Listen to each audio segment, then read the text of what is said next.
Saw dudes, the Styanax Prime build video just released and I'm staying on the grind. This first level cap build spams final stand and it's so good. I figured Styanax would fall off eventually on abilities alone, but I was wrong. I knew the frame was good, I just severely underestimated how good. Let's get started skewering enemies. The build on screen is the one from the dedicated build video. The helmet this time around is Roar subsumed over Axios Javelin. Growing power takes the aura slot, granting 25% ability strength for 6 seconds on any weapon status proc, which every ability in his kit benefits from. It pairs with Blind Rage and Umbral Intensify to scale Roar's damage, Thara Strike Strip, Rally Points energy regen and shield return, and Final Stance Javelin damage. Cunning Drift takes the exile slot from range alongside Archon Stretch and Augur Reach, widening Thara Strike Strip and Final Stance Explosions for easier application. Prime Continuity extends Roar's duration to cut down on recasts and adds more spears to Final Stand for higher total damage. Prime Flow raises the energy pool, making Final Stand easier to spam and letting Rally Point pull its weight.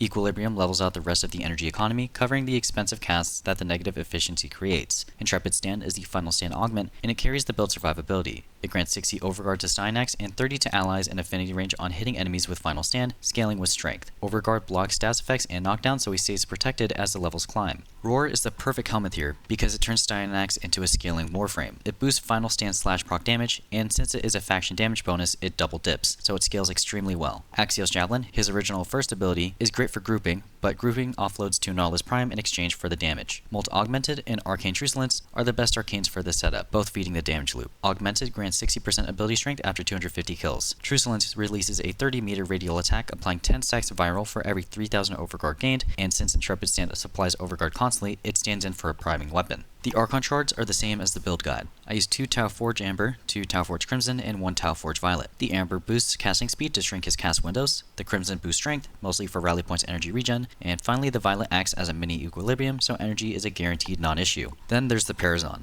Power Drain grants 50% ability strength on the next cast after a mercy kill. Out of sight blinds enemies within 18 meters on a mercy kill for some safety. Blood for Life gives a 100% health or drop on a mercy kill, which plays into the Violet Shard. That said, the Parazon barely came up during the run. Afentix Prime was the primary for this run, serving as the backup DPS. It builds like a standard primary weapon. The bolt embeds into targets with a forced impact proc on a direct hit, and the explosion carries a forced heat proc. The damage is very high and pairs well with the drone attack. Throwing the spear into the ground drops a Ballistari Might field, granting 50% reload speed, 20% fire rate and attack speed, 100% reserve ammo, and 50% reduced recoil, and the buff applies to all weapons. Primary compression trades the blast radius for more damage, multiplicative with amalgam serration, so it hits hard against everything. It's a great support weapon, great DPS weapon, and it holds up at level cap. The secondary was the new Ballistica Prime Incarnon, with the Incarnon perks Prolific Perforation, Swift Deliverance, and Critical Parallel. It gets a multiplicative damage bonus with Galvanized Shot, and its job is deleting high-value targets whenever Styanax runs dry on energy for final stand. Like the Afentix, it is an extremely good weapon and slots right into the setup. As usual, the melee weapon was Praedos with Drifting Grace, Shockwave Synergy, Evolved Ascension, and Universal Readiness. The only limit on this build's damage is how fast Styanax rotates between exilizers, and the movement bonuses carry straight into final stance float, so crossing the map stops becoming a chore.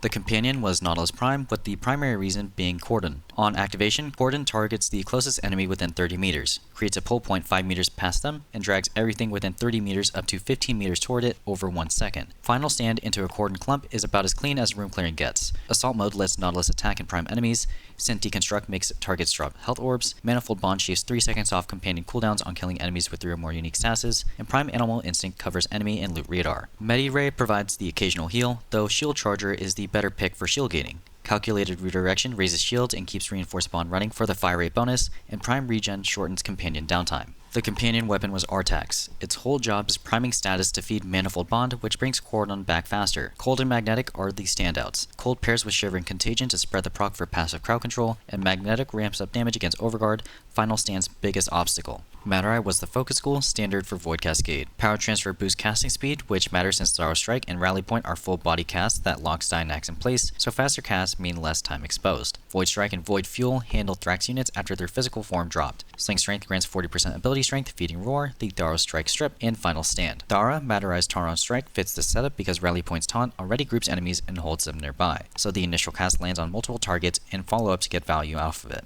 Rain of Arrows adds extra hits during the buff window, while Surging Storm and Downpour widens coverage. Overwhelming Power grants 5% ability strength per enemy hit by the strike, up to 50% for 30 seconds. That stacks with Sling Strength for another layer of scaling, and it can snapshot the Roar buff for extra final stand damage. For the upgrades to Thara, I use Zidane Ashir as the Tectilus upgrade, with High on Debor, Omni Evi, Uberknef, and Pazushol, and Vickless of 4 as the antique mods. Everything on it pushes damage or Taron Strike uptime. Taron Strikes take a lot of kills to charge, so put focus lenses on your gear if you want to see them more than twice in a mission. The amp was the standard 147, the Certus Brace, Raplac Prism, and Fat Scaffold. It is what I always run, and I recommend it for level cap. My operator arcanes were Magus Cloud, Magus Lockdown, Eternal Eradicate, and Eternal Onslaught. Let's go over the run. Just like the last video, I'll start with the bad, then move on to the good. Styanax has one weakness, and it is his damage to Overguard. His abilities still land on overguarded enemies. The Thara Strike Strip and Heal apply, and so does Final Stance damage. The problem is that Overguard is a thick buffer that ignores his crowd control, so Eximus units and Thrax stay dangerous while everything around them gets deleted. His damage isn't blocked, those units just take longer to shoot through and cannot be locked down in the meantime. Against a screen of enemies with Overguard at level cap, he slows down and needs a little bit of extra help, whether that is magnetic priming or a weapon doing the heavy lifting. Now the good, and there's a lot of it. Styanax Prime's damage is absurd. Final Stand ranged javelins that delete rooms, and it's incredible with Roar. The slash procs factor Roar's bonus in twice, raising slash proc damage by about 2.5 times. Even without the subsume, the base ability clears level cap trash with minimal effort. Thorough Strike is a reliable strip, if a little short on range. One cast rips armor and shields off a whole group permanently and tees them up for Final Stand's nuke. With Roar, Viral procs, and Nautilus grouping through Cordon, it more than pulls its weight. Rally Point makes energy and survivability near non-issues. It taunts enemies into a group, regenerates energy so casting is almost never a problem, and refills shields on every kill for the whole squad. On a frame that already leans on shield gate, that constant shield return is what keeps the run smooth. The real key to its survivability though is Intrepid Stand. Every javelin that hits grants Overguard, and Overguard blocks all stats effects and knockdowns while it is up. At level cap, where one straight proc or knockdown is essentially the end of the run, that immunity matters more than the buffer itself. It also has a half-second gate when it breaks, chaining into Rally Point shield regen for another gate on top of shield gating, so he is functionally immortal as long as the javelins keep landing. If you brought Styanax to level cap, the build barely needs changing, which is not something I say often. Spearguns pair with his passive for free crit, so any 3 of the meta options work. For the subsumed ability, I prefer Roar since it doesn't mess with weapon elemental weighting, but Nourish is the more straightforward pick for ease of use. Past that, run whatever weapons you want because he doesn't lean on them to carry. Time for the verdict. Styanax is good, but not situationally good, just good. He's a workhorse that strips, nukes, and supports the squad, and he slots into any team regardless of your skill level or how far you are into the game. New player or veteran, he does the job well, and nobody will complain that you picked him. The only thing holding him back is chewing through Overguard, and that takes very little effort to fix. I hope this level cap video helped. Let me know what you think in the comments. As always, thank you all for watching, and happy farming. Stay safe, and thank you for your patience.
an end.